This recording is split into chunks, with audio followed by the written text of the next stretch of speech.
Hello दोस्तों, आपका मेरे चैनल में एक बार फिर से स्वागत है। मुझे आशा है कि आप लोग अच्छे होंगे और अच्छे से अपनी तैयारी कर रहे होंगे। आज मैं आपके लिए लाई हूँ कक्षा 10 का पहला पाठ सूरदास के पद, जो सूरदास जी द्वारा लिखा गया है। इसमें से आपके बोर्ड के एग्जाम में से काव्यांश से छाँटने का होता है, यानी क्वेश्चन दिए होंगे और आपको आंसर लिखना होगा। अब सबसे बड़ी प्रॉब्लम ये होती है कि ये ब्रज भाषा में है, जिसके कारण आप लोग इसके आंसर सही तरीके से नहीं दे पाते। चलिए स्टार्ट करते हैं अपना पहला पाठ, और मैं इसके आपको व्याख्या और प्रसंग दोनों बताऊंगी। उद्धम तुम हो अति बड़े भागी, अपरस रहत स्नेह तगाते, नाहिन मन अनुरागी। पुराइन पात रहत जल भीतर, तारसते ना दागी। जो जल माहा तेल के गागी, बूंद न ताको लागी। प्रीति नदी में पाऊं ना बौराऊं, दृष्टि ना रूप परागी। सूरदास अबला हम भोरी, गुर चाटी जो पागी। ठीक है, ये तो आपका हो गया, आपका काव्यांश हो गया। अब इसका अर्थ जान लेते हैं, क्योंकि बिना अर्थ जाने आप इसको अच्छे से नहीं कर पाएंगे। तो यहाँ पे क्या है आपका, देखिए, उद्धव तुम हो अति बड़भागी। अब बड़भागी का पहले अर्थ आपको पता होना चाहिए कि बड़भागी का मतलब क्या होता है। तो बड़भागी का मतलब होता है भाग्यवान। ठीक है, क्या होता है? भाग्यवान। फिर आपका अपरस, जो टफ आपके शब्द हैं उसके मैं अर्थ आपको बता दे रही, उसके बाद आपकी व्याख्या और प्रसंग भी बता दूंगी। अपरस का अर्थ होता है नीरस, क्योंकि आप अगर इसका अर्थ नहीं जानेंगे तो आप इसको कर नहीं सकते। तो अपरस का अर्थ क्या होता है? नीरस। आप लिखते जाना, नोट करते जाना तो अच्छा रहेगा। तगा मीन्स होता है आपका धागा। ठीक है, अनुरागी मीन्स आपको पता ही होगा कि जो बहुत प्रेम होता है जिसके अंदर, उसको अनुरागी कहा जाता है।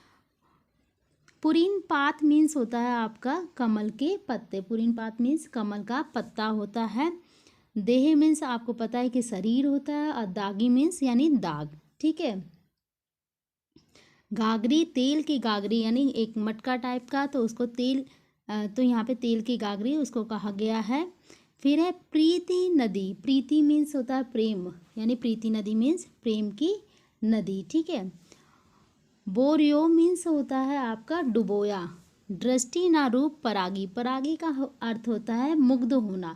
तो इसके आपको मैंने शब्द अर्थ बता दिए हैं। अब मैं आपको इसके अर्थ भी बता देती हूँ। और गुड़ चाटी का मतलब है, गुड़ मीन्स क्या होता है? गुड़, और चाटी मीन्स चीटी। ठीक है, तो यहाँ पे ये अर्थ हो गए। अब इसका प्रसंग बता देते हैं आपको। प्रसंग है, प्रस्तुत पद कृष्ण काव्यधार के सर्वोच्च कविवर सूरदास द्वारा रचित सूरसागर में उद्धव संदेश खंड के भ्रमर गीत नामक उपखंड से अवतरित है। यानी आपका जो सूरदास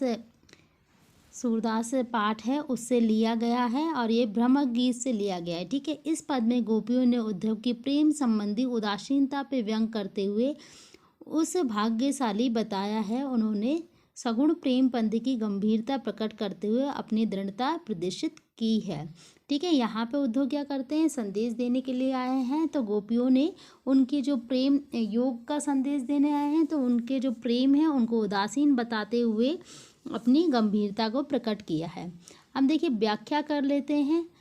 व्याख्या है, गोपी उद्धव को संबोधित करते हुए कहती है कि हे उद्धव, तुम वास्तव में बड़े भाग्यशाली हो जो प्रेम के बंधन से दूर रहे हो। तुम्हारा मन किसी के प्रेम में अनुरक्त नहीं है, किसी के प्रति तुम्हारे मन में प्रेम भावना भी जागृत नहीं होती। जिस प्रकार कमल के फूल की पत्तियां जल के पास होते हुए भी उससे ऊपर रहती हैं और जल की एक बूंद उन पर नहीं ठहरती है, और जिस प्रकार तेल की मटकी को जल में भिगोने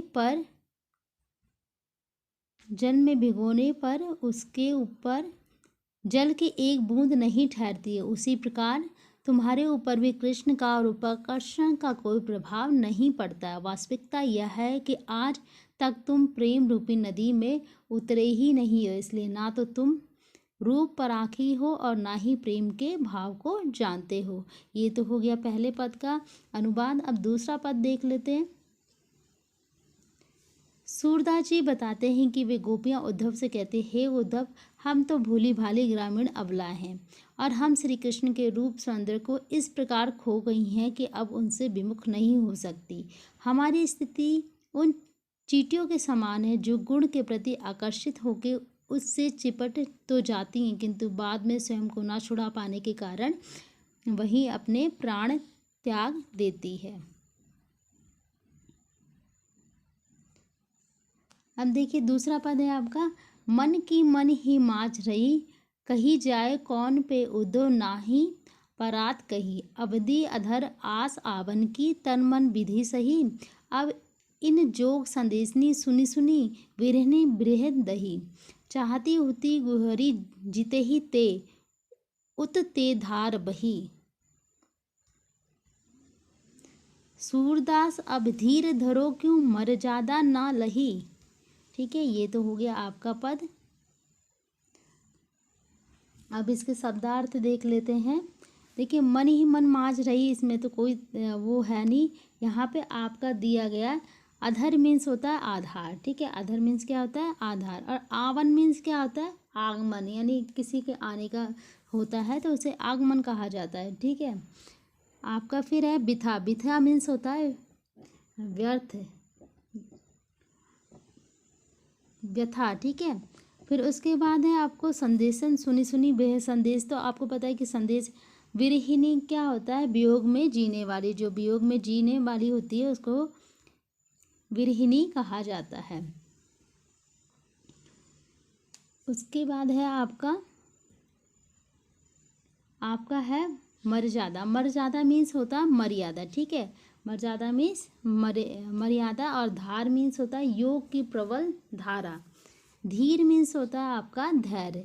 तो इसके आपने शब्दार्थ देख लिए, इसके बाद इसका अनुवाद भी हम देख लेंगे। ठीक है, अब देखिए इसमें प्रसंग क्या लिखोगे आप लोग। प्रस्तुत पद उस समय का है जब उद्धव गोपियों के पास योग ज्ञान का संदेश लेके पहुंचता है। उसके संदेश को सुनकर गोपियां कृष्ण के प्रति अपने प्रेम की अनंतता को प्रकट करते हुए स्वीकार करती है कि उनकी सभी अभिलाषा मन में ही रह गया। गोपियां उद्धव से कहती हैं, तो प्रसंग आप कहते इसको देख के ही बना सकते हो कि इसमें क्या कहा जा रहा है। आपके पद में आप आराम से इसको बना सकते हो। व्याख्या है आपकी, हे उद्धव, कृष्ण ने मिलने की अभिलाषा हमारे मन में ही रह गई है। हम यह आस थी कि शीघ्र ही कृष्ण के दर्शन हो जाएंगे।